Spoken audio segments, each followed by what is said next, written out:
família, para você como alguém que trabalha e tem no seu ambiente interpessoal várias pessoas de várias culturas, agora dizendo, vários sentimentos, vários projetos de vida, e o que significa tudo isso. Por quê? Porque você perceba que quando Jesus entende o gênero humano, ele está, claro, tendo a revelação para saber com quem está falando, mas também ele está se preservando, se protegendo. Por quê? Porque ele não vai se relacionar de maneira a comungar com todos, né? Não existe acepção de pessoas. Né? Eu falei para você, Jesus num momento, ele meio como se distanciava da multidão, em outro momento, ele queria estar com pessoas, né? E aí eu pontuei para você que a diferença entre multidão e pessoa, porque o Senhor Jesus deseja um relacionamento pessoal. Não obstante, a multidão, né? Essa pessoa está dentro de uma multidão, está no ambiente de uma multidão, mas o Senhor Jesus se relacionava com essas pessoas de maneira singular, individual, personalizada. Então, e esse discernimento traz para Jesus uma condição saudável, amadurecida. Ele não se deixava levar por essas multidões. Ele não se deixava levar pelos holofotes, né? Por esse glamour que a multidão pode causar. Por quê? Porque ele conhece o gênero humano. Então, tanto é que ele conhece, que ele traz na revelação dessa parábola, né? E alguém já falou que essa revelação, você não precisa de entendimento, mas você precisa de frutificar essa palavra, porque ela já está explicada. Ela não precisa de um ambiente assim de mistério, enigma. Não, já está explicada. O próprio Senhor Jesus explica essa parábola, dizendo que essa parábola, como eu chamo, a mãe de todas as parábolas de Jesus, porque como diz Jesus, quem não entender essa parábola não vai entender as outras parábolas. E quem não entender as outras parábolas não entenderá essa proposta de vida, esse inaugurar, instaurar do reino, agora em Marcos, né, do reino de Deus. Mateus chama de reino dos céus, Marcos chama de reino de Deus. Então é exatamente esse foco, esse objetivo que Jesus tem de poder ministrar e doutrinar, como diz Marcos, doutrinar os seus ouvintes a respeito do reino de Deus. A Bíblia fala que quando veio Jesus, ficou só os que estavam junto dele com os 12, interrogaram a respeito das parábolas, e ele lhes respondeu: a vós outros vos é dado conhecer o mistério do reino de Deus, mas aos de fora tudo se ensina por meio de parábolas. Por quê? Porque a obra de Deus, a palavra de Deus, ela é simples. Mas isso não significa que não necessite de meditação, de reflexão, ou seja, de um empenho da nossa parte em compreender a palavra, porque quando eu compreendo a palavra, eu também entendo o meu Deus. Eu também começo a entender os seus propósitos, os seus sentimentos, a maneira com que ele pensa, a maneira com que ele age. Só que o Senhor Jesus está falando de uma maneira que aquele que simplesmente lê, passando, en passant pela palavra, não vai perceber muita coisa. Por quê? Porque é necessário uma disposição em ouvir com o coração, uma disposição em ouvir com os sentimentos, de maneira a meditar a respeito. Não é apenas uma leitura como se fosse de um livro, de um jornal, de uma literatura qualquer. Não, é a palavra de Deus. E por ser a palavra de Deus, ela carrega no seu bojo toda uma constituição, toda uma habilitação, toda uma depuração porque nós estamos limpos pela palavra que nos é proposta. Então essa palavra, ela carece de uma seriedade, ela carece de uma inspiração de um agente externo, que é o Espírito Santo. Externo até agir em nós, depois que age em nós também é um ambiente interno. Então é o Espírito Santo, porque ele é o penhor da nossa salvação, ele é o penhor da nossa eternidade. Então o Espírito Santo, ele vai nos capacitar, ele vai nos ministrar, ele vai nos ensinar, ele vai nos convencer do pecado, da justiça, do juízo, ele vai falar de Jesus, ele vai ensinar a respeito de Jesus, mas precisa de uma disposição, de um ambiente favorável no meu interior, porque senão será tão somente uma literatura maravilhosa, uma literatura muito bem trabalhada, muito bem inspirada, uma palavra muito especial, uma palavra que nos abastece no nosso sentimento, na nossa alma, mas não vai passar disso. Então essa palavra, ela precisa encontrar guarida no meu interior, no meu coração. E a palavra do Senhor fala que para que vendo vejam não percebam, ouvindo ouçam e não entendam, para que não venham a converter-se e haja perdão para eles. O que Jesus está falando, eu falei ontem, comecei a falar ontem a respeito, o que Jesus está falando não é que Deus de alguma maneira vai preparar alguns para a salvação e outros para a perdição. Mas há uma disposição interior, a exemplo do faraó. Por mais que Moisés fizesse, por mais pragas que Deus derramasse sobre a terra do Egito, sobre o império egípcio da época, o faraó estava com seu coração endurecido. Então, a Bíblia fala que o Senhor endureceu o coração do faraó, ou seja, deixou o faraó à sua própria disposição. Deixou o coração do faraó para o seu próprio controle. Diz a palavra do Senhor, eu até quero ler, eu não marquei essa palavra, mas eu vou ler aqui em Romanos 1, que diz assim: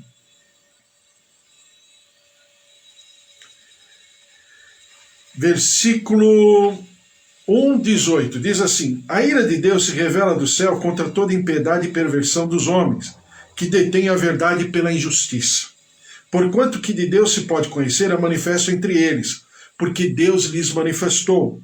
Porque os atributos invisíveis de Deus, assim o seu eterno poder, como também a sua própria divindade, claramente se reconhecem desde o princípio do mundo, sendo percebidos por meio das coisas que foram criadas. Tais homens são, por isso, indesculpáveis.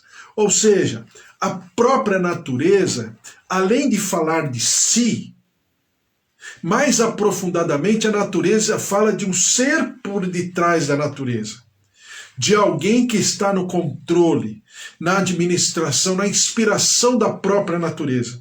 Então, a Bíblia fala, Paulo ao livro dos Romanos diz, que tais homens são indesculpáveis. Por que indesculpáveis? Porque toda a criação, ela fala de Deus. Ela demonstra esse ser maravilhoso, esse ser eterno, onipotente, onipresente, né? Onisciente, e que tem toda uma constituição, toda uma capacidade, uma grandeza de nos amar, de nos servir e de buscar aliança conosco. Então a palavra do Senhor diz: porquanto tendo conhecimento de Deus, não o glorificaram como Deus, nem lhe deram graças, antes se tornaram nulos em seus próprios raciocínios, obscurecendo-lhes o coração insensato. Incultando-se por sábios, tornaram-se loucos, e mudaram a glória do Deus incorruptível em semelhança de imagem de homem corruptível, bem como de aves, quadrúpedes e répteis. Por isso Deus, aqui está exatamente o que o Senhor, ele libera, né? Vamos dizer assim, diz assim: Por isso Deus entregou tais homens à imundícia, pelas concupiscências do seu próprio coração, para desonrarem o seu corpo entre si. Então, o Senhor, pura e simplesmente, solta, né? Como se o homem estivesse enclausurado, como se esse tipo de homem estivesse aprisionado de alguma maneira, e o Senhor Deus deixa livre. Então, a Bíblia fala, quem está sujo, suje-se mais ainda. Ou então no livro do Apocalipse diz, né? Quem é justo, seja mais justo, busque mais justiça. Mas quem é injusto, busque mais a injustiça. Então é uma disposição interior, não por causa de Deus. Deus não causou isso, mas é pela própria corrupção humana, pela própria concupiscência humana. Exatamente o que o Senhor Jesus está falando a respeito da parábola. Então a parábola, para aqueles que querem conhecer o reino de Deus, é um ambiente maravilhoso. É um ambiente de exortação, de ensino, de revelação, de edificação, de consolo. Mas para os outros, é uma boa literatura. É um bom texto, né? É um texto saudável, um texto bom, é um texto inspirador, até um certo ponto, até um certo limite. Então é isso que Jesus está falando. Por quê? Porque ele se propõe a falar por parábolas, para que essa palavra ela não seja banalizada ou depreciada pelos seus ouvintes, mas que apenas aqueles que desejarem é que essa palavra se manifestará, né? E ela não tornará para o seu autor vazia, mas ela cumprirá, como diz a própria Bíblia, com seus propósitos. A Bíblia fala, e no versículo 13 em diante diz assim, então lhes perguntou, não entendeis esta parábola? E como compreendereis todas as parábolas? Então essa parábola, o Senhor Jesus a explica. Por quê? Para que se use de chave, como dizem alguns, de chave hermenêutica, para que as outras parábolas possam ser entendidas, possam ser perscrutadas no nosso íntimo, no nosso coração. Diz assim, o semeador semeia a palavra. Quem é o semeador que semeia a palavra? Jesus Cristo, o autor e consumador da nossa fé. Esse é o semeador que semeia a palavra. São estes os da beira do caminho. Por quê? Porque a palavra que é lançada, em primeiro lugar, são aquelas sementes ou a palavra que é deixada à beira do caminho. A beira do caminho significa que tem pessoas passando de um lado para o outro. A beira do caminho significa que são tantas portas, tantas janelas abertas, que a semente à beira do caminho, ela não encontra um coração disposto, ela não encontra uma pessoa, alguém preocupada em saber o que aquela palavra está dizendo, porque é uma palavra em meio a tantas palavras. Por exemplo, o ambiente da internet. O ambiente da internet pode ser isso que nós estamos vivendo aqui, né? A nossa comunhão, a nossa, como eu sempre falo, em tom de brincadeira, mas uma verdade, que é a nossa sinagoga espiritual, nossa sinagoga virtual. Por quê? Porque aqui se lê a palavra, se pensa e medita, se conversa a respeito, e depois nós oramos e voltamos para as nossas atividades. Então é a sinagoga, exatamente o perfil e a importância, o valor da sinagoga que tinha nos tempos de Jesus. É exatamente isso. Então, a internet pode ter essa importância? Sim. Mas a internet também, ela pode ser aquilo que nós chamamos aqui a beira do caminho. Tem tanta gente falando tanta coisa, de tantos assuntos, por tantos ângulos, né? Tantas visões, tantas cosmovisões de mundo, que se eu não prestar atenção, Eu vou pegar a palavra e colocar a palavra de Deus como sendo uma outra palavra, um outro pensamento, em meio a tantos pensamentos. Então, é a beira do caminho. Muita gente pisando de um lado para o outro. É a semente que está amassada, pressionada. E você perceba, né, para nós que gostamos de intercessão, de guerra espiritual, de pensar a respeito, perceba que aqui é um mundo inteiro espiritual.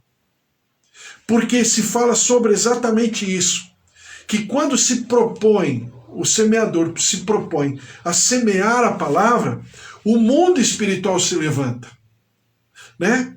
Satanás e os seus comandados estão alertas para que essa semente não encontre guarida nos corações.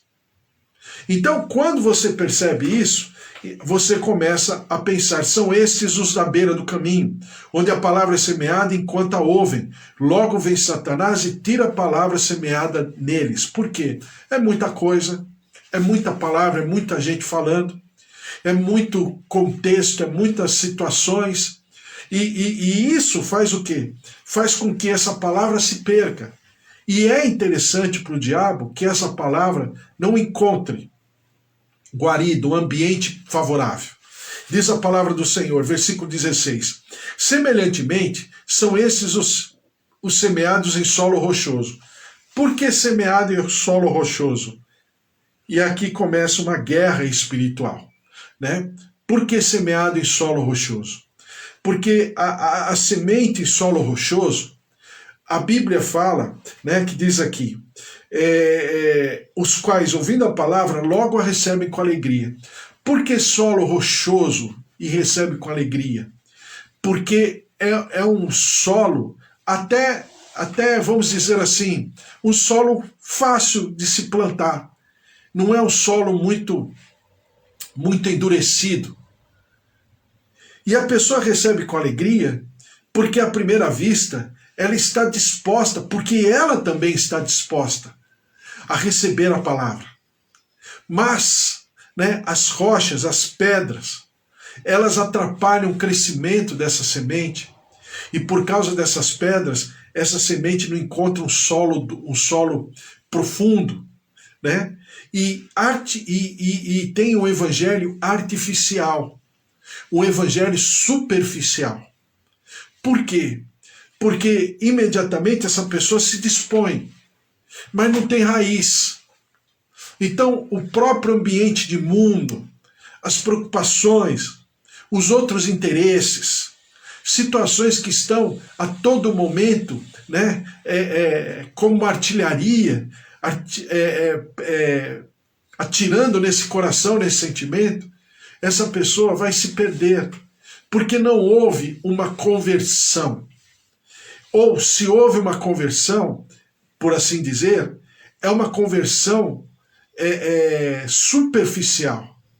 Por quê? Porque a pessoa está ouvindo as benesses desse evangelho, ouvindo aquilo que esse evangelho pode resultar.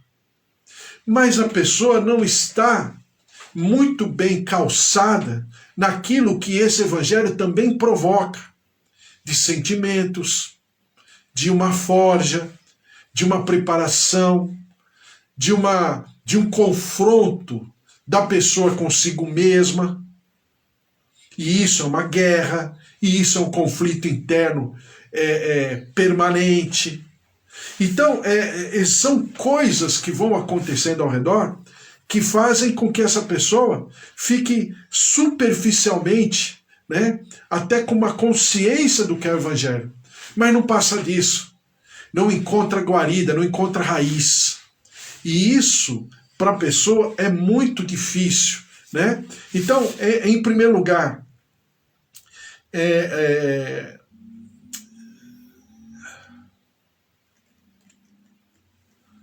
desculpe, passei o texto aqui. Um coração que ouve a palavra, mas não compreende, né? Ou seja, é um coração endurecido, é um coração difícil para se abrir, para entendimento daquilo que significa. E eu vou falando a respeito, e nós vamos conversando a respeito sobre a parábola do semeador, a mãe das parábolas. E eu quero falar um pouquinho mais para você a respeito, porque é uma passagem assim, das parábolas. Alguns creem que é a parábola mais pensada, mais falada, mais pregada, não apenas nos púlpitos, mas também no dia a dia, no cotidiano. As pessoas falam muito sobre essa palavra, né? Uma que cai à beira do caminho, outra que cai em solo rochoso, outra que cai em solo num ambiente de espinhos e outra que cai numa boa terra. E o que significa? Então, nós vamos conversar mais a respeito, porque é uma parábola que nos ensina e nos fala bastante, porque é a porta de entrada para o reconhecimento de que nós precisamos aprender muito sobre a palavra do Senhor e principalmente sobre esse método de Jesus, que é o método do mestre perfeito, que é o método de falar por parábolas. E o que são as parábolas? Parábola é um evento, uma história, né, de um ambiente totalmente comum, normal, muito simples na sua maioria das vezes, né, e que nos leva de um lugar comum, de um lugar simples, né, de algo bem lúdico, e nos leva para um ambiente etéreo, abstrato, uma profundidade no sentimento, no espírito dessa parábola. E nós, por assim dizer, vamos nos capacitando com essa parábola. Então a parábola ela começa, né, a falar de uma coisa muito simples, que todos entendem, mas nos levará a ambientes e a dimensões maravilhosas. Primeiro, a parábola no sentido humano, no sentido lógico, no sentido natural, e nos leva para o sobrenatural. Então é exatamente esse método de Jesus que faz total diferença na nossa vida, em nome de Jesus. Vamos orar? Vamos colocar tudo isso diante do Senhor